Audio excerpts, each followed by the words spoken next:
Halo SQ Lover, ketemu lagi di channel JK Wow. Nah, jangan lupa untuk like, subscribe, dan komen di channel ini. Semoga bermanfaat untuk semuanya. Nah, di depan saya ini ada dua produk Fluke generasi terbaru.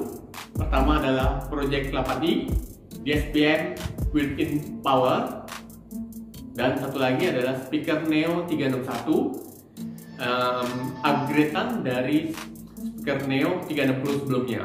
Jadi untuk kualitasnya pasti lebih baik, dan ini pun juga begitu.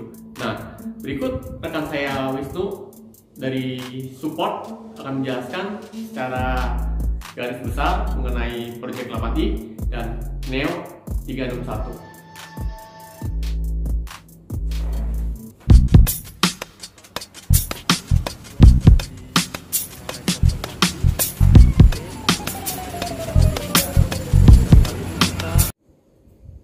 Ya, terima kasih Om Jeko Wow. Kita ketemu lagi. Kita kali ini mau membicarakan mengenai produk terbaru dari Fluke. Namanya Fluke Project 8i. Ini merupakan produk penerus. Kalau mungkin lebih tepatnya pengembangan dari produk sebelumnya, Project 8. Project 8 itu kalau sedikit kita ulas, Project 8 adalah prosesor Fluke yang mempunyai 8 channel. Nah, ini juga sama, mirip. Ini punya 8 channel. Nah, cuma perbedaan yang mencolok adalah ini mempunyai power amplifier di dalamnya. Power amplifier 8 channel. Tapi kalau misalnya kita mau lebih spesifik, 8 channelnya ini dibagi 7 channel wattnya sama dan 1 channel khusus buat subwoofer. Ini bisa dilihat di sini. Ini ada terminal khusus buat subwoofer. Ini yang wattnya besar. Ini bisa sampai dengan 200 watt. Nah, kemudian yang lainnya ini 7 channel. Dibikin 7 channel, jadi kita punya keleluasaan. Kalau mau bikin depannya 3-way full aktif cukup, plus 1. Ada speaker centernya masih cukup. Kalau mau bikin 2-way depan, 2-way belakang juga cukup. Masih cukup. Nah, ini inputnya ada 6 input. 6 input high input. Tujuannya buat mobil-mobil yang OEM, keluarannya speaker bisa langsung masuk sini. Tapi kalau misalnya ini mau digunakan buat head unit biasa yang sudah ada output RCA, di sini masih ada input aux-nya sepasang. Nah, di dalamnya tentunya ada mixer. Jadi meskipun sepasang, kita bisa atur sedemikian rupa mau larinya kemana aja dari 8 channel ini. Atau mau di double juga, misalnya katakanlah dari 2 ini, channel kanan sama kiri kita gabung, kita mix, masuk ke channel 8 yang buat subwoofer, itu bisa juga. Nah, kemudian ini yang sedikit beda juga dengan Project 8 yang lama. Di sini ada terminal USB. Nah, terminal USB ini bukan buat setting ini yang ini. Ini buat USB player. Jadi kita bisa colok di sini USB atau pakai kabel disambung, pakai mungkin mini hard disk. Ini bisa memutar format-format audio. Bahkan format high-res juga bisa diputar di sini. Ini resolusinya sudah high-res ini, 192/24. Jadi ya sudah pasti bukan kaleng-kaleng. Nah, kemudian berikutnya di sini ada juga yang berbeda dengan Project 8 yang biasa. Di sini ada terminal buat remote. Nah, remote ini dia remote-nya. Remote ini fungsinya adalah untuk memilih preset. Jadi di sini ada 4 preset. Memori 1, 2, 3, 4. Bisa juga untuk memilih inputnya.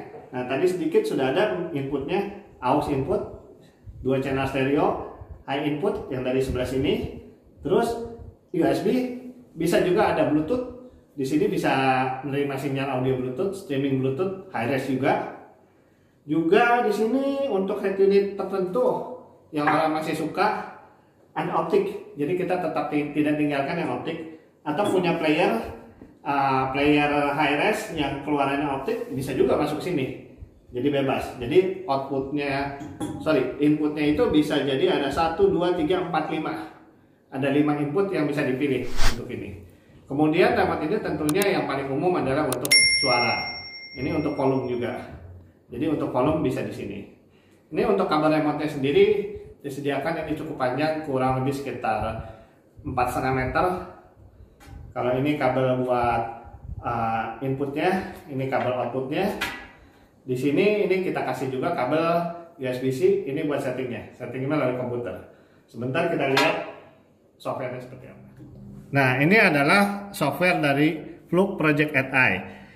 Kurang lebih tampilannya ini mirip dengan Fluke Project AI yang lama, yang sebelumnya lah.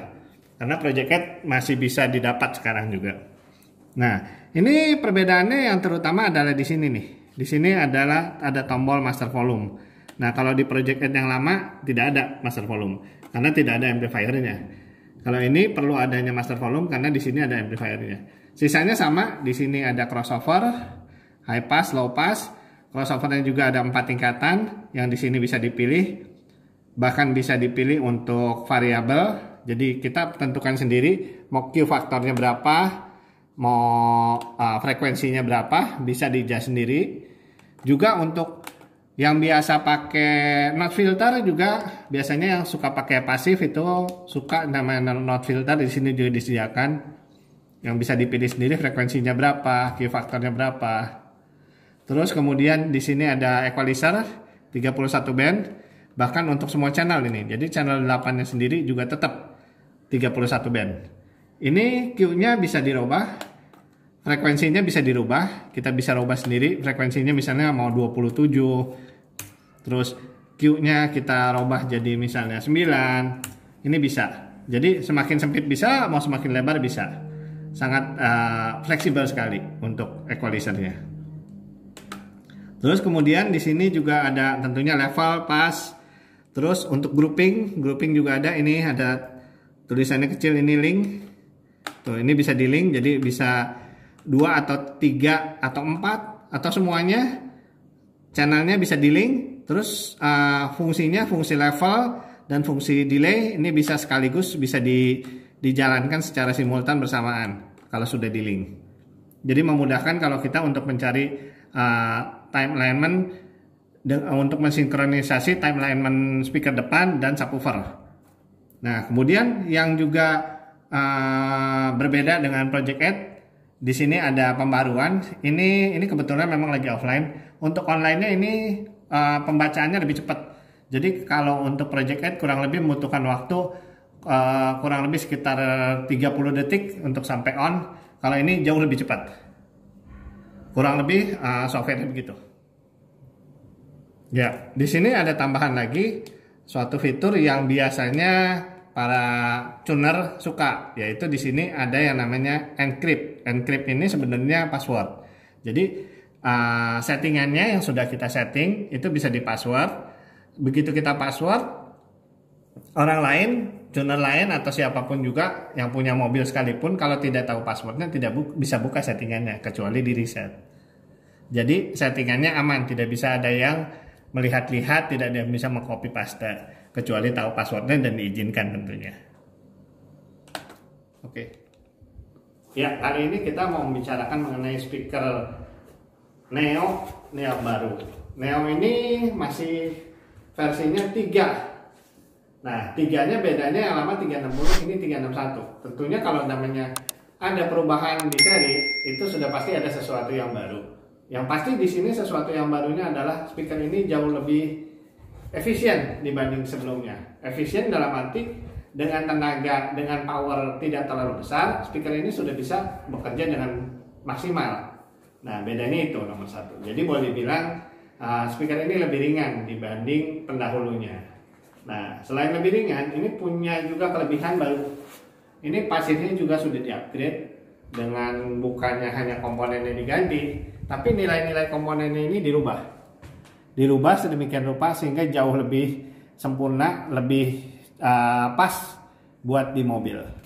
Ini juga ada variabelnya, ada jumper yang bisa dipindah. Untuk tweeter dan midrange bisa di minus juga. Nah, untuk mid bassnya tentunya enggak, karena nggak ada yang perlu mid bassnya dikecilkan. Nah, sistemnya terdiri dari 3-way, tadi ada tweeter, mid-range, dan mid-bass. Nah, untuk tweeternya kalau ada yang masih suka ditaruh di ujung dashboard, kita juga sediakan masih mountingnya yang seperti ini. Jadi ini bisa klop di sini masuk, tinggal ditaruh di ujung dashboard. Jadi sangat memudahkan untuk pemasangan. Kurang lebih demikian untuk speaker Neo 3W yang baru ini.